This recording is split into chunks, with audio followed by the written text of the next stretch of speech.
Hello everyone, কেমন আছো সবাই? আশা করি ভালোই আছো। আর আমরাও কিন্তু অনেক অনেক ভালো আছি। আর এখন রাত 10:30 বাজে, আর আমরা এখন ট্রেনে আছি, আর আমরা যাচ্ছি ঘুরতে। তো কোথায় ঘুরতে যাব সেটাও তোমাদের সঙ্গে শেয়ার করব। আর এখন দেখো, রাতের বেলা ট্রেনটা কিন্তু পুরোই ফাঁকা ছিল। তো কথা বলতে বলতে আমরা পৌঁছে গেলাম বারাসাত কলোনি মোড়ে, আর এখান থেকেই আমরা বাস ধরবো। তো কোথায় ঘুরতে যাচ্ছি সেটাও তোমাদের সঙ্গে বলবো, আর আমাদের সঙ্গে কে যাচ্ছে সেটাও বলবো। কথা বলতে বলতে কিন্তু আমাদের বাস চলে এসছে, আর আমাদের বাসের নাম হলো ডিপ লাইন, আর এটা কিন্তু বনগাঁ থেকেই এসছে। তো আমাদের বাসটা যে টাইমে আসার কথা ছিল তার থেকে কিন্তু 15 মিনিট আগেই বাসটা ঢুকে গেছে। তো অলরেডি বাসে এখন আমরা সিটও পেয়ে গেছি। প্রথমে ভেবেছিলাম আমরা স্লিপারে যাব, মানে গৌকে বলেওছিলাম স্লিপারের টিকিট কাটতে, কিন্তু ওই যে অনলাইনে বুক করেছিলাম আর আগের থেকেই মানে স্লিপারের সিট বুকিং হয়ে গেছিলো, আমরা স্লিপারের সিট একটাও পাইনি। তো তার জন্যই কিন্তু আমরা এখন বসা সিটে যাচ্ছি। আর এই সিটগুলো সত্যিই সুন্দর, দেখো মানে একদম শোয়া সিটের মতোই। তো সত্যি বাসটা খুবই সুন্দর ছিল, সেটাই বলছিলাম। আর আমার ছেলে দেখো এখনও জেগে আছে, আর এখন প্রায় 12টা কি 12:30 বাজে। আর এখন কিন্তু আমাদের টিফিন চলে এসেছে, আর এখন আমাদের টিফিন দিয়ে দিচ্ছে। আর কি টিফিন দিয়েছে সেটাও তোমাদের সঙ্গে শেয়ার করব। তো প্রথমে কিন্তু একটা জলের বোতল দিয়ে গেছে, তারপরে কিন্তু টিফিন চলে আসলো। তো চলো কি টিফিন আছে সেটাই তোমাদেরকে এখন দেখাই। আমাদের টিফিনে ছিল, প্রথমেই বেরিয়ে আসলো জুস, তারপরে আসলো একটা চিপসের প্যাকেট, তারপরে ছিল একটা কেক, আর ছিল একটা বিস্কিট। টিফিনটা বেশ ভালোই ছিল। আর এখন অনেকটাই রাত হয়ে গেছে, আর আমরা কিন্তু এখন পৌঁছে গেছি কোলাঘাটে। আর দেখো ছেলের ঘুমটাও ভেঙে গেছে, আর ছেলে কিন্তু এখন বিস্কিট খাচ্ছে, মানে যে টিফিনটা দিয়েছিল সেটাই খাচ্ছে। ভেবেছিলাম ওকে দেবো না, তা ও বিস্কিট দেখতে পেয়েই কিন্তু খাওয়া শুরু করে দিয়েছে।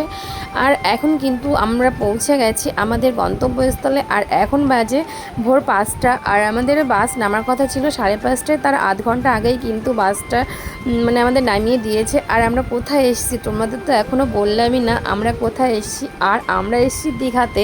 তো চলো তোমাদের তো বলেই দিলাম আমরা দীঘাতে এসেছি, আর এখন যাব হোটেলের দিকে। তো প্রথমেই কিন্তু আমরা হোটেলে গিয়েছিলাম। তো যেহেতু আমাদের হোটেল 9টায় চেক ইন, তার জন্যে কিন্তু আমাদের একটু তো ঘুরে বেড়াতে হবে। তো আমাদের লাগেজ সব হোটেলে রেখেই চলে আসলাম আমরা সমুদ্রের পাড়ে। আর সত্যি কথা বলতে আমি অনেক দিন পরেই সমুদ্রে আসলাম, প্রায় 1 বছর পরে। আর আমি কিন্তু দীঘাতে এসেছি মানে যে 3 বছর পরে এসে, মানে লাস্ট এসেছিলাম 23 সালে, আর এই যে এখন 26 সাল। তো এসে কিন্তু খুব ভালো লাগছে। আর আমার কিন্তু সমুদ্র খুবই ভালো লাগে, ওই যে সমুদ্রের যে গর্জনটা, সমুদ্রের যে আওয়াজটা, এটা আমার খুব ভালো লাগে। সকাল সকাল আমাদের ব্রেকফাস্ট চলে এসছে, এখানে লুচি বলছি, পরোটা, আর তার সঙ্গে কাবলি ছোলা, আর দিয়েছে চাটনি, এই যে 3 প্লেট এই যে নিয়েছি। এই যে আপনার দাদা, এই যে গৌর বিশ্বাস, আর এই যে আমাদের বস অতনুদা, তো সমুদ্র থেকে আসতেই চাইছিল না, খুব ভালো লাগছে। অতনুদা কিন্তু ফার্স্ট টাইম না, আর আমার বসের দ্বিতীয়বার। চলো এখন খাওয়া। সকালে টিফিন সেরেই আমরা কিন্তু আবার এসেছিলাম সমুদ্রের পাড়ে। তো ওখানেই বসেছিলাম। তারপর ছেলে শুধু বারবার এদিকে ঠেলছিল, যেহেতু জলটা এদিকে উপরে আসছে, আর ও কিন্তু বারবার এদিকেই ঠেলছিল। আর এখানে এসে কিন্তু ছেলে খুবই মজা করেছে, মানে এতটা মজা করেছে কি বলবো, মানে জল যখন উপরে আসছে ওর মজাটা আর মানে ধরছে না, আর শুধু ওর বাবাকে ডাকছিল এদিকে। তো খুবই মজা করেছে। চলো এখন আমরা হোটেলের দিকে যাব। আর ছেলে তো মোটেই যেতে চাইছে না। তো ফাইনালি কিন্তু আমাদের রুম দিয়ে দিয়েছে, আর আমাদের রুমটা সত্যিই অসাধারণ ছিল। চলো তোমাদেরকে একবার শেয়ার করি আমাদের রুমে কী কী আছে। প্রথমেই কিন্তু একটা আলমারি ছিল এখানে, আর এই পাশে ছিল একটা আয়না, আর তারপরে এই পাশে ছিল একটা ব্যালকনিটাও খুব সুন্দর। তো ব্যালকনিতে আমি এখন আর যাইনি। তারপরে ছিল কিন্তু এসি, তো আমরা কিন্তু এসি রুমে নিয়েছি, আর ছিল টিভি। তো তারপরে এপাশে ছিল আরেকটা বেড, তো আমরা ডবল বেডের রুম নিয়েছি। আর এখানে ছিল ওয়াশরুম, আর আমি কিন্তু এসে ওয়াশরুমটা আগেই দেখছিলাম যে ওয়াশরুম ক্লিন আছে কি না। আর ওয়াশরুম ক্লিন না থাকলে আমার সত্যিই ভালো লাগে না। তো ওয়াশরুমটা বেশ ক্লিন ছিল, আর মানে হোটেলটা মানে রুমটা অনেকটাই বড় ছিল, সেটাই কিন্তু আমি দেখাচ্ছিলাম যে অনেকটা বড় ছিল রুম। আর সব থেকে মজা তো আমার ছেলে করেছে।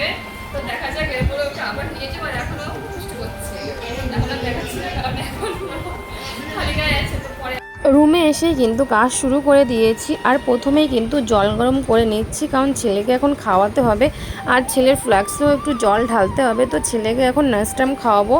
আর এই দিয়ে কিন্তু একটা মিনি ফ্রিজ আছে, সেটাও তোমাদেরকে দেখাচ্ছিলাম। আর আমরা তো অলরেডি খেয়ে এসেছি, ছেলেকে আর কিছু খাওয়ানো হয়নি, ও একটা শুধু মানে কেক খেয়েছে আর কিছুই খায়নি।